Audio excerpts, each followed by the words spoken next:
Okay, cool.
Good evening, everyone. Is my voice audible?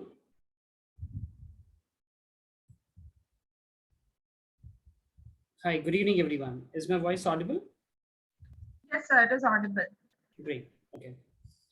So I am Vikas Dutt. I'm the lead marketing and branding and outreach head at LSAC Global. So in continuation with the topic related to the cyber law, I welcome you all to the session organized by NextGen, and we are saying from LSAC Global under the Discover Law campaign. Since its inception, the LSAC Global believes that the legal profession should reflect the ever-increasing diversity of our society and indeed the world that we habitat. We strongly believe, that LSCC makes resources available to advocates and promote broad-based diversity in legal education and across the legal profession. This session we will highlight on major, the careers that you can take once you finish off your graduation in law, and or the fields that are emerging in the fields emerging in the legal landscape here. So what we believe is, the lawyers can specialize in everything from contracts to immigration to criminal to technology law. A person can become a professor of law, while there's also jobs for consultants, researchers, policy making. So the legal system is a booming segment, is a booming sector, and there's a room for all kinds of skills and expertise here. So what we believe is the process of creating laws, it encourages civil and political engagement, set the standard for acceptable behaviors, provide access to justice, keep everyone safe, and maintain peace. So here the slides that I'm going to share is I'm going to ask students here, right? So what is law and why do we need it? So it's going to be an interactive session. So you can write on a chat so that we can, touch base in terms of the queries and we can take this forward. Right? Why do we need a law? First, what is law that's written here? It's very simply put, that's the body of rules and principles to regulate the conduct of human beings through authority of state. But why do we need it?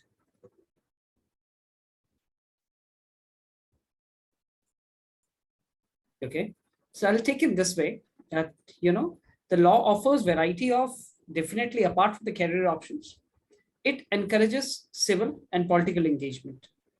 Apart from this, it accesses, to the justice, which keeps everyone safe and it maintains peace. So that human rights is a reality here. And with law, we can say that it's important for the social progress. Is it fine? So the next question I want to say is, if you look at the picture here, So on the left-hand side of the top, who the gentleman is? He's a father of nation, right? Then we have Mr. B.R. Ambedkar, who is again the father of our Indian Constitution. We have the first Prime Minister of India. We have the president, the ex-president of US, United States, Mr. Obama. Then we have Arun Jaitley, Sushma Swaraj, and we have Ramakrishna Jethmalani. What is the similarity between all these? Can anyone say on the chat thing, what's the similarity between all these? Yeah.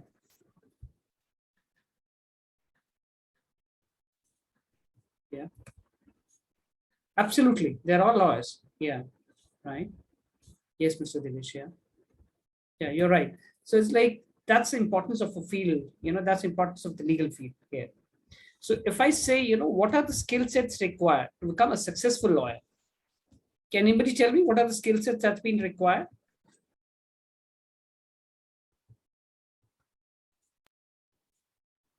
So they are basically analytical skills, research, reasoning, communication, teamwork, strong leadership, and interpersonal skills. So if any of you, in terms of your 11th and 12th grade students who feel like they have the skills, they can be a successful, in the legal profession here. Definitely in terms of communication, in terms of reasoning, and in terms of analytical reasoning play a major role here. So what's the future? How you can do it? So there are three ways. One is you do undergraduate program, which is a 5-year integrated program that you get both the degrees, the dual degrees. That's BLLB, BBLLB, BCom, and BSc LLB. And then as a post-graduation, you do 3 years LLB. And in terms of if you have finished your law and you want to upgrade any specialization in any of the skill sets, then definitely there's an LLM for that. Then for the postdoctorate, for the doctorate programs, we have got PhD for this. So these are the careers, important careers that we feel in the fields of law, anybody can be a part of it. Apart from criminal law, corporate law, there's a booming segments like we've got a cyber law, we've got intellectual property law, environmental law, international law, space law, law and technology, and family law. So that's the booming thing we are talking about. Now, here the topic that I want to touch base, in terms of cyber law. So let's take a scenario here. We are living in an area where the internet has become a part of our everyday calendar, and everyday calendar. So every day, from ordering food to shopping online, studying a subject, looking at memes, posting online, and about whereabouts that you share.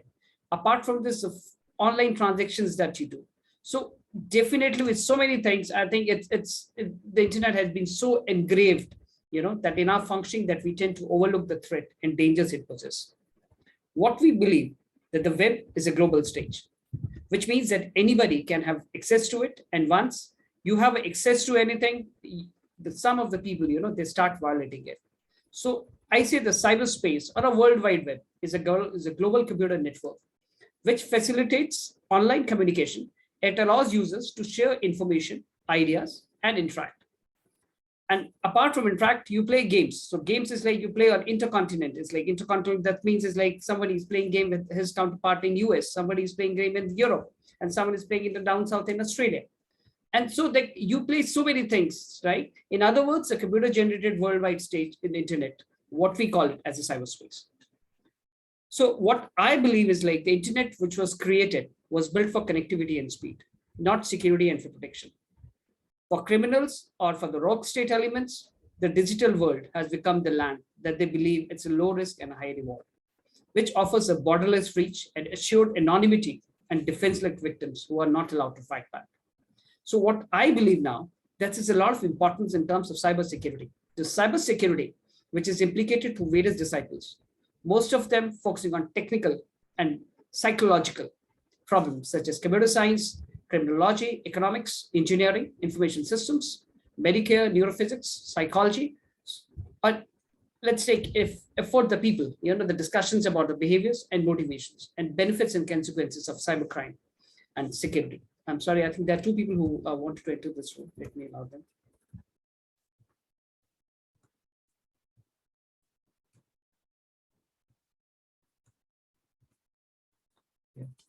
So I think now with respect to the metaverse, which represents an archetype shift in how the persons will experience the internet. So the metaverse will definitely, sorry, I'm reading one more. The metaverse will use the Web 3.0 technologies, including the blockchain and advances in hardware, to radically transform the way we live our lives. So for me, I really like to, since I understand, in terms of so many things of technology, which is going forward, so we believe there's the importance of a law, right? So on that note, I would like to introduce our esteemed panelist, Mr. Abhishek Gupta, who's currently working as assistant professor in the School of Law, Bennett University. And he has done his doctorate from Jamia Millia Islami. And so I would now request Mr. Abhishek to start the session. Over to you, Mr. Abhishek. Yeah.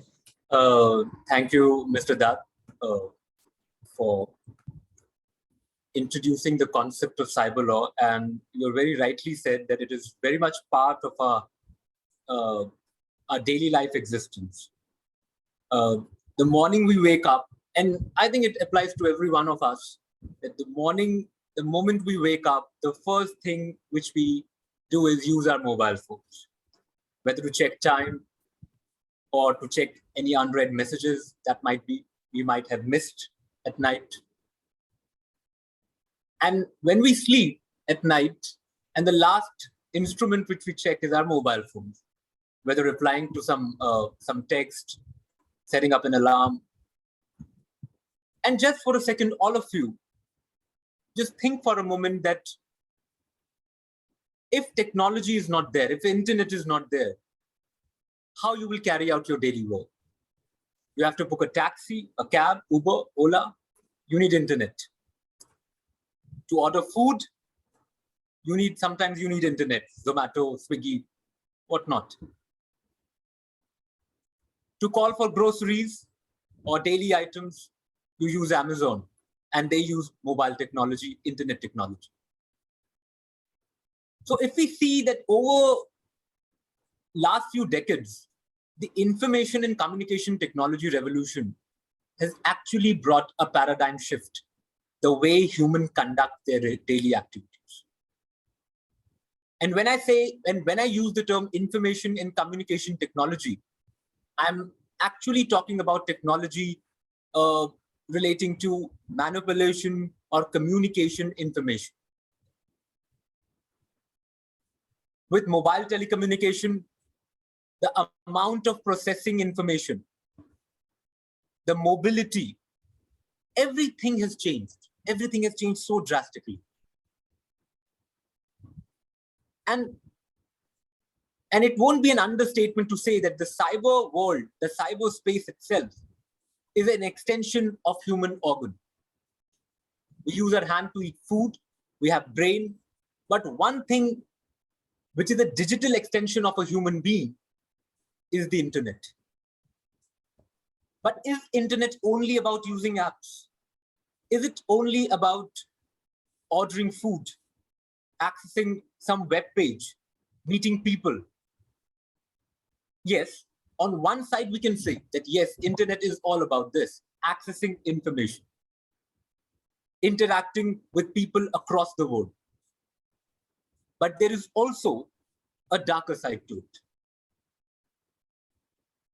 And I'm sure that you all are enthusiastic about cyber law. Cyber law is not only about access or communication of information from one place to another. It is a much wider concept. And the way internet has developed, it has developed organically. And when I say organically, it has no artificial, it is not an artificial creation which can be controlled, which can be regulated. I'm told that many of you are science students. So you all are conversant with how things grow organically. There is no regulation. The nature takes care of all. Similarly, the cyberspace is an example of organic growth. And there are bound to be some problems as well, some issues as well. So the first issue which the cyber law concerns itself is first of all taking note of the legal aspect. That nowadays we always see contracts. Now our traditional understanding of a contract is that there are a few parchment of paper and a pen and you have to sign it. That is a traditional notion of a contract. And if you happen to study law, and that will be the first thing which will be taught to you about a contract law. But now, since we live in a cyber age, even the contracts have digitized. You open up an app, you click some buttons, and the contract is concluded. So how is that possible? How that signing a contract with a pen and clicking yes on a mobile phone for an app, how are they equal? How are they functionally working together side by side?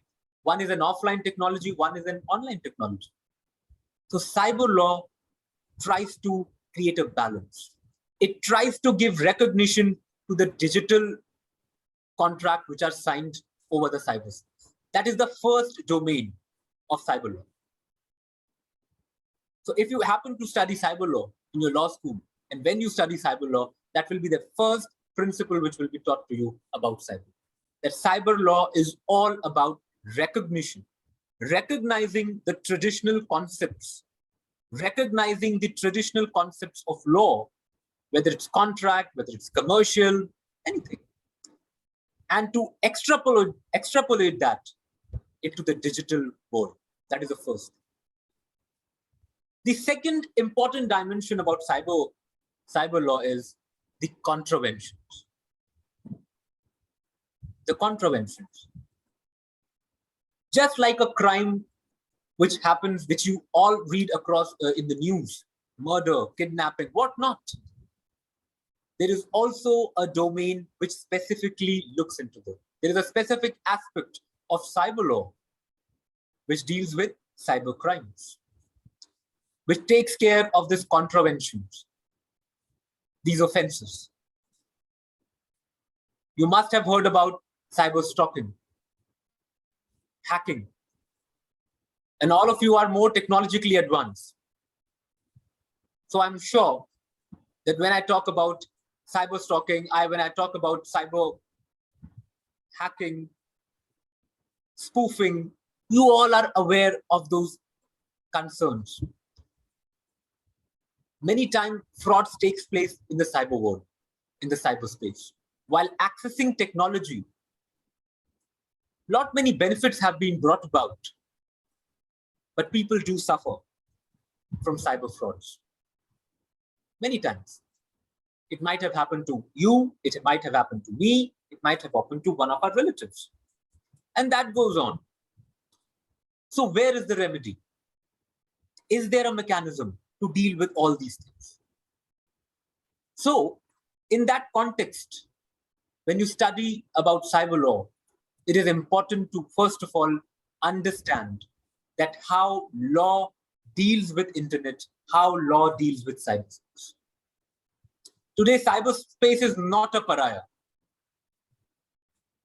It's not a legal pariah that the law doesn't touch upon. Law is heavily invested in the cyberspace. And the legal framework which we see is the Information Technology Act of 2000. The IT Act of 2000 deals with both the aspects, giving legal recognition to the digital cyberspace world.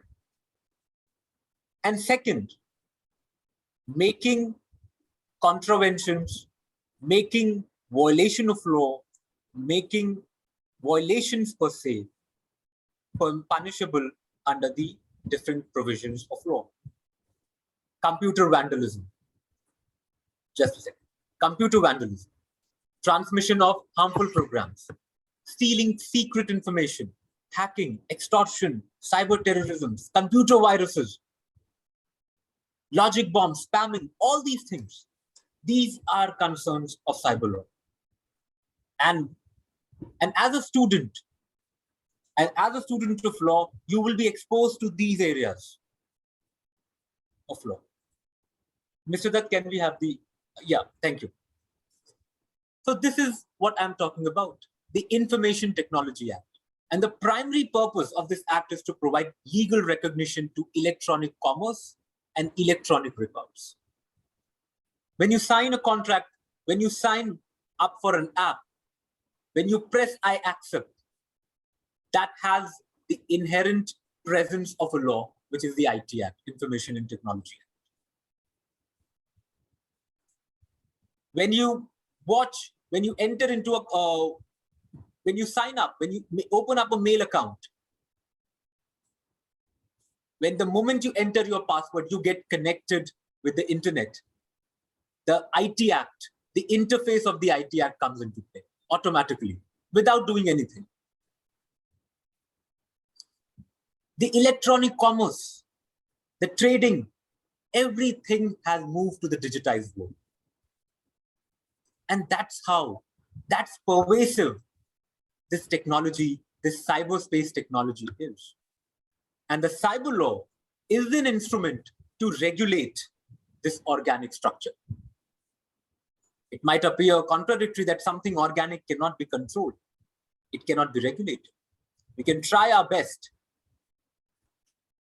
but it's an organic growth. It will happen. Mr. Dutt, can we have the next slide? Yeah. Next. Covered. Yes. So now the provision before you, a snapshot of cyber law provisions in India. Section 43, offenses tampering with computer source and documents. So whenever there is some amount of tampering with a computer source, with a computer technology, with an electronic document, the IT Act, the cyber law comes into operation. When you hack, when someone hacks your computer, when alters your data, cyber law comes into picture. Publication of obscene information. Many cases. Internet is filled with this kind of offenses that people publish obscene content, obscene information about one person into the cyberspace. Section 70, unauthorized access to protected system. Your system cannot be accessed without your authority. The sanctity of your data, the sanctity of your system is part of you. And any unauthorized trespassing has been made punishable under the cyber law.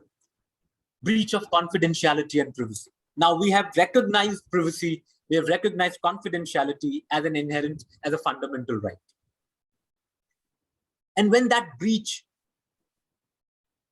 privacy is breached, when that privacy is violated, there has to be a statutory remedy. And that statutory remedy in the cyberspace is provided by the IT Act.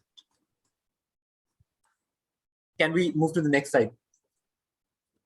All these things these are all snapshots. These are all provisions which provides you a bare idea that what cyber law is. That how pervasive it is, how extensive it is, that it affects every aspect of your life. So why it is important to study cyber law? That is my first question. Anyone can put it on the chat box. Why do you think that studying cyber law is important? As a school student, have you ever faced a situation? Anyone who thinks that why cyber law is important? Because of the technological advancements? Because technology has become an extension of us? And the primary reason being that we are all the consumers and users of technology. And that's why having a bare knowledge, having a fundamental knowledge of cyber law is crucial. Can we have the next slide? The next slide. Yeah. Thank you. So, we are living in a highly digital world. That has been, I'm reiterating about. That what every aspect of us is covered in a mobile phone. If I say that this mobile phone is an extension of me, I won't be wrong. But how to protect this data, this piece of technology from an unauthorized intrusion? That's why reading about cyber law is crucial. That's why cyber law is important, because today we have confined ourselves to the modern technology. This mobile phone has more information, has every bit of information about me. It is more or less a mirror image of me. My thoughts, my contacts, my privacy, everything is stored in this particular device. And what if another person tries to intrude into this space? Is it acceptable to me as a human being? Of course not. Nobody likes an intrusion. And what if somebody intrudes into it? Do I have a remedy? So the remedy, for understanding that remedy, studying cyber law is important. Because we live in a world where everyone tries his or her best to extract as much information about you. There are companies doing it. There are people doing it. There are hackers doing it. And as students, and as future students of law or prospective students of law, you will be exposed to these nuances. That why we have invested so heavily on the digital world, and how law takes note of it, how law takes cognizance of it. Mr. Dutt, can we have the next? Yeah. Next.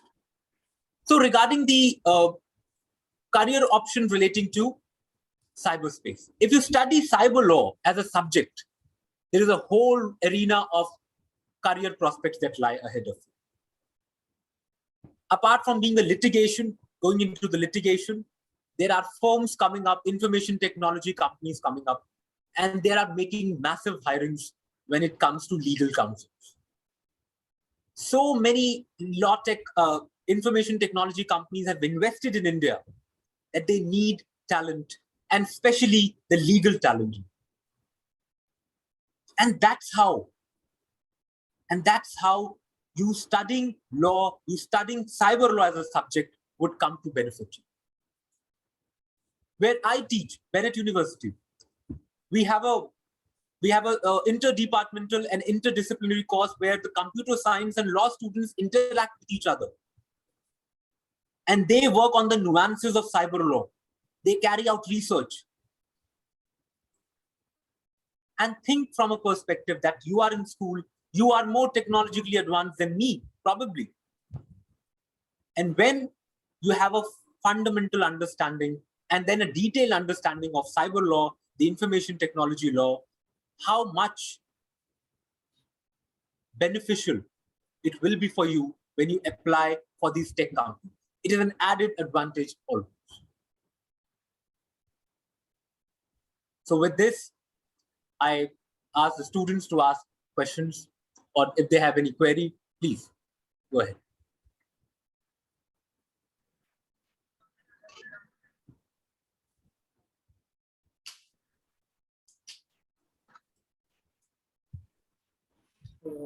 Superb session, Dr. Abhishek. And please, all the students, if you have any questions, please go ahead and ask. What we can do is we can take it in the end. Is it fine, Kajal? Is it fine? Yeah, sure. If the presentation is still there, you can continue that. So it's like it's going to take another 5 minutes, five minutes more, Sure, and then sure. we will open the session, for the question and answers thing. So thanks our distinguished panelist, Mr. Abhishek, for such a great conversation on cyber law. So to take it forward, we can understand that cyber law is to condense risk, in terms of risk mitigation thing, and some of the most effective risk mitigation strategies the cyber law can take it forward is in terms of cyber forensics, in terms of cloud and mobile security, in terms of protocols and algorithms, in terms of improving firewalls, in terms of threat intelligence, and definitely in terms of cyber security research and development. So yes, that Mr. Abhishek has mentioned in terms of the legal thing, It's just not you are in the litigation thing. There are so much, the fields that you can grow in the legal spaces. You can become, a tax consultant. You can become a management consultant. You can become a compliance officer. You can join a licensing conveyors, and definitely there's a tech law in terms of the IT companies which are coming up, and they require the consuls, and this is a space which I think that if you're from science background, this thing will really help you. And apart from this, what I strongly believe is like the cyber law is an important part. The important part of cyber law is definitely in terms of intellectual property. So in terms of copyrights, patents, which is generally used to protect an invention. I think these are used on the internet for two main reasons. One is for the software and others for new online business methods if you do. So in terms of trade secrets, in terms of contracts mentioned, in terms of defamation, in terms of data retention, yes, there is, you can join, you can have a great career in terms of the cyber law thing. Now we'll touch base in terms of the Discover campaign from LSAC Global. So as we mentioned earlier, the video that we have shown, we're headquartered in Pennsylvania, USA. We are a non-for-profit organization. We stand and we promote quality access and equity in law and education worldwide. So, and then LSAT India is a test that was conducted, that was started in 2009. So, and out of this is like close to 50,000 students have been enrolled in different law colleges, top private law colleges, based on our test scores here. And our test is a completely home proctored model here. You can, give your test from the home, and based on your time scheduling also, you can do it. Apart from this, it's what we believe, it's a standard measure of acquired reading and verbal reasoning skills that the law schools can use as one of the several factors in assessing applicants here. So what we believe, in terms of becoming a lawyer, yes, again, I'm from the science background, but I don't think that the GK and math is required. In terms of math, is like differentiation, integration. It's not the way that you are being, it's going to help you, but definitely in terms of the cyber law, in terms of blockchain, but the need of technology, you should know the technology part. And then apart from this, we have got a product, which is LSAC Law Prep, which will help you to not only crack LSAT, India examinations, but help you to crack other entrance examinations, because the pattern is now being shifted to logical reasoning, analytical reasoning now. And I think our LSAC Law Prep is, is a test, is a mock, is a close to 10 test in terms of the platinum, the 10 mock tests here, which helps you to, excel in other entrance examinations here. So what we discuss is our, in terms of the test pattern that we have got 3 sections. One is reading comprehension, 2 sections we have got logical reasoning, and 1 is analytical reasoning here. This is a way, if you want to just access, you can open the Discover website here and do the registration here. That's on the right-hand side, which I request if you're a 12th graders or an 11th, please fill it up, and we give a free mock test also. In the free mock test, you can analyze, you can access your, the skill sets that you have. And so this is a journey cycle that I'm just taking you in terms of the UI user interface. So you can have a look at this. So this is for the law prep thing, for the UX that we have created for the website here. So this is a way that how you can access an LSAC law prep, and you can, test in terms of the mock test here. And then if you want to purchase, today we are giving a discounts. It's like a 10% and a 15%. It's just for today. So anybody who wants to enroll for LSAC Law Prep, you'll be getting the discounts. We'll be sharing the codes with them. Apart from this, we have got our official hard copy, the hard books here, which is Super Prep and Handbook also. So that's what I shared with you, the LSAC Law Prep. It not only helps you for clearing the LSAT India examinations, but other entrance examinations like TRAT and more. So it's developed on the basis of 7 decades of experience on the skills essential for becoming a successful law career here. So we've got a platinum series with 10 complete practice tests. Then we have got gold series with 5 tests here, prep tests here. And so apart from this, we've got a scholarship that close to 56 scholarships we're giving, and 53 scholarships for UG and PG, which is based on LSAT India topper scholarships that you have to enroll for a test, and on your scores, you'll get this. So it will definitely help you. Apart from this, for the essay writing, now the dates, we have written it here, 6th May, it's been extended to 9th June now. So please fill up, in terms of the essay thing. And this is the topic that we want all the students to get scholarship worth 2 lakh rupees, right? In terms of LSAC, we have got top private law colleges with us, and close to 4,500 seats are reserved for LSAT test takers here. So please, I request everyone to, just go through our website, which is discoverlaw.in, and the dates, since we have, analyzed and we have studied it was clashing with the board examination. So we have postponed the date. Now the new date for LSAT India registration is 8th June. So please take a note of it. Apart from this, and then our examinations will be starting from 22nd. It's a home proctored examinations. It's like, so what we believe, if you want to have a great career in the law, so this is a test you should take, which will help you, to get into top private law colleges, which I shared with you. Apart from this, for today's, offer that we are running a 10% discount on LSAC Law Prep. So this is below is a link that you can go through it. So it's a discoverlaw.in LSAC Law Prep. I think we'll be sharing in a chat also. And 10% discount is a gold series and 15% is on platinum series. It's applicable only for today. So I request the students, who are interested in the field of law, please fill it up, and then you will get introductory mail from our side also, right? This is one. This is our social media handles, and we are active in the social media. Please, follow us, like us, and, in terms of the new thing that we share. So it's there in terms of our social media handles here. So now I'll open the session for the Q&A part here. So we can start the Q&A. Apart from this, I want to just show you the one more video for scholarships. Give me a second here for the scholarship that we are doing here. Yeah.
So it's a Q&A part. So anybody wants to shoot out questions to us, please, if you think that we can, the question based on the time scarcity, if you missed, please write to us. You can share in the chat box your questions and we'll come back to you. Any questions in terms of the cyber law, in terms of LSAC Global, in terms of examination, please, yeah. Any questions?